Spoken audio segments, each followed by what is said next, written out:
Assalamualaikum warahmatullahi wabarakatuh. Nama saya Ahmad Dimas Ramadan dan rekan saya Amelia Kartika. Kami dari Universitas Negeri Sunan Ampel Surabaya dari kelompok 3 Studi Quran Hadis. Kami akan menjelaskan tentang apa itu akidah, ibadah, wadhu wadi, dan hukum.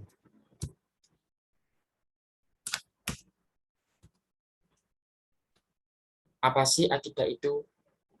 Menurut bahasa, kata akidah berasal dari bahasa Arab yang berakar dari kata akoda, gitu, akdan, akidatan, yang berarti simpulan, ikatan, perjanjian, dan kokoh.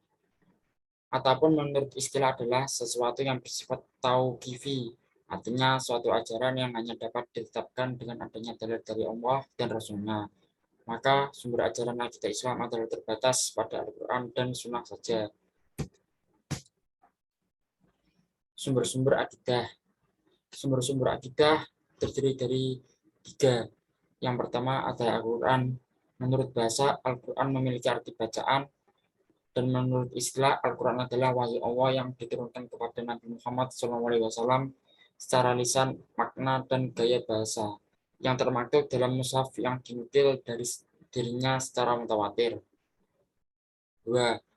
Sunnah. Sunnah menurut bahasa Arab adalah at-tahrikah, yang berarti metode kebiasaan, perjalanan hidup, atau perilaku. Yang ketiga ada ijma.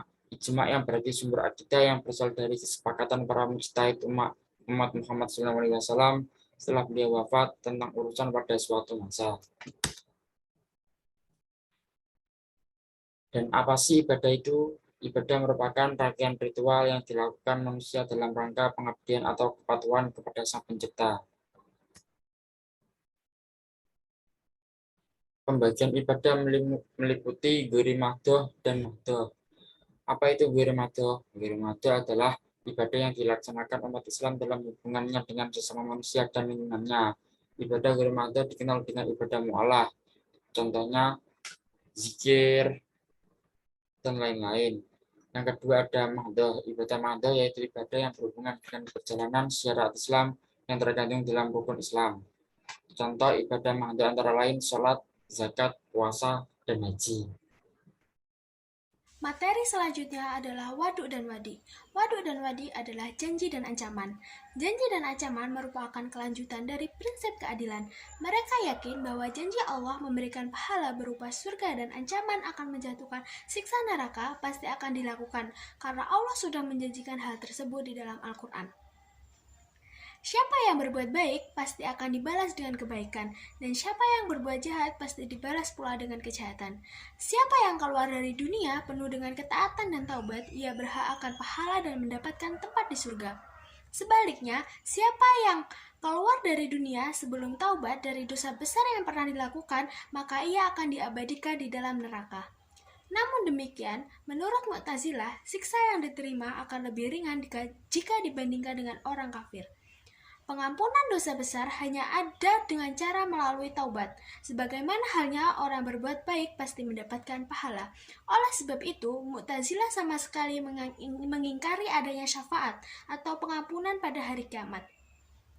Ayat-ayat Al-Quran yang menunjukkan adanya syafaat adalah Quran Surat As-Saba ayat 23 dan Quran Surat Toha ayat 109. Mereka mengesampingkan dan mereka memegang teguh dengan ayat-ayat Al-Quran yang menyatakan tidak adanya syafaat, yaitu Quran Surat Al-Baqarah ayat 254. Syafaat merupakan sebuah dispensasi. Ini bertentangan dengan prinsip keadilan dan janji serta ancaman dari Allah Subhanahu wa Ta'ala. Maka tidak mungkin Allah berbuat tidak adil dan menyalahi janji-janjinya sendiri. Apa sih hukum itu?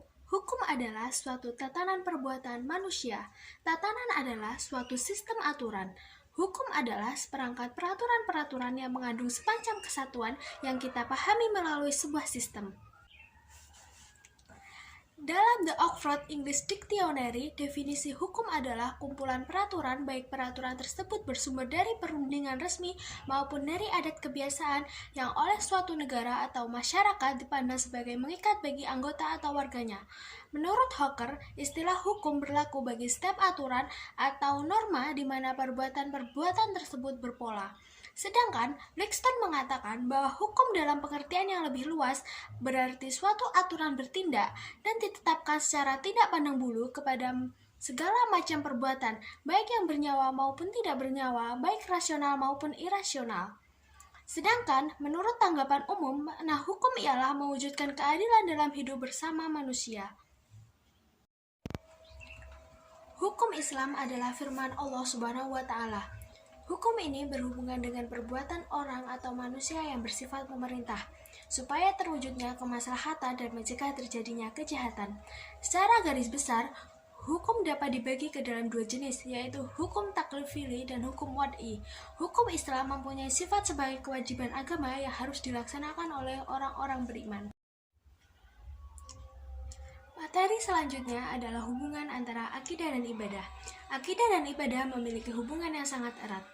Dasar pendidikan akhlak bagi seorang muslim adalah akidah yang kokoh dan ibadah yang benar. Karena akhlak berasal dari akidah, akidah pun terpancar melalui ibadah. Jika seseorang berakidah dengan benar, maka ibadahnya pun akan benar. Begitu pula sebaliknya, jika akidah seseorang salah, maka ibadahnya pun akan salah. Akidah seseorang akan benar dan lurus jika kepercayaan dan keyakinannya terhadap Allah juga lurus dan benar. Karena barang siapa yang mengetahui Sang Pencipta dengan benar, niscaya ia dengan mudah berperilaku baik sebagaimana perintah Allah. Sehingga ia tidak mungkin meninggalkan perintah yang telah ditetapkan Allah. Oleh karena itu, agar ibadah kita benar dan bisa diterima Allah, maka akidah kita juga harus benar dan lurus. Materi selanjutnya adalah sumber hukum-hukum yang ada di Islam. Kehadiran hukum Islam ternyata memiliki maksud dan tujuan, salah satunya untuk menyatukan perbedaan. Adapun sumber hukum Islam yang digunakan adalah sebagai berikut. Yang pertama, Al-Quran. Al-Quran merupakan sumber hukum Islam yang paling dasar. Sebagai kitab suci umat Islam, tentu saja Al-Quran sebagai tiang dan penegak. Muatan Al-Quran berisi tentang anjuran, ketentuan, larangan, perintah, hikmah, dan masih banyak lagi. Bahkan, di dalam Al-Quran juga disampaikan bagaimana masyarakat yang berakhlak dan bagaimana seharusnya manusia yang berakhlak. Yang kedua adalah hadis. Kenapa hadis digunakan untuk hukum Islam? Karena hadis merupakan pesan, nasihat, perilaku, perkataan, sabda, perbuatan, persetujuan, dan ketetapan dari Rasulullah SAW. Hadis mengandung aturan-aturan yang terperinci dari segala aturan secara umum. Muatan hadis masih penjelasan dari Al-Quran. Yang ketiga adalah kias. Mungkin dari kalian banyak yang tidak mengetahui apa itu kias, padahal para ulama sudah sepakat menjadikan kias sebagai sumber hukum Islam. Kias adalah sumber hukum Islam yang menjadi penengah apabila ada suatu permasalahan yang tidak ditemukan solusinya di Al-Quran, hadis maupun ijma, dengan cara membandingkan atau menganalogikan menggunakan logika. Yang keempat adalah ijma. Ijma dibentuk berdasarkan pada kesepakatan seluruh ulama mujtahid. Meskipun kesepakatan para ulama, ijma tetap dapat dipertanggungjawabkan kebenarannya. Kesepakatan para ulama ini dibuat karena penyebaran Islam sudah semakin luas menyebar ke segala penjuru. Nah, kehadiran ijma ini diharapkan menjadi pemersatu perbedaan yang ada. Keempat sumber hukum Islam di atas menunjukkan bahwa hukum Islam tidak sekedar hukum biasa, karena mengacu pada 4 hal yang fundamental. Bahkan ada beberapa pendapat lain, selain mengacu pada 4 sumber hukum di atas, masih ada sumber hukum lain, yakni yang pertama istishab, istihsan, su'ud zariyah atau tindakan preventif, urf atau adat, dan qaul sahabat Nabi Muhammad SAW. Kesimpulannya, akidah Islam adalah prinsip utama dalam pemikiran Islami yang dapat membina setiap individu Muslim sehingga memandang alam semesta dan kehidupan dengan kacamata tauhid. Akidah memiliki peranan yang besar dalam membina akhlak setiap individu Muslim sesuai dengan prinsip-prinsip agama. Akidah dan ibadah memiliki hubungan yang sangat erat. Selain itu, terdapat 4 sumber hukum Islam, yaitu Al-Quran, hadis, ijma, dan qiyas. Sekian dari kelompok kami, ada kurang dan lebihnya kami mohon maaf. Wassalamualaikum warahmatullahi wabarakatuh.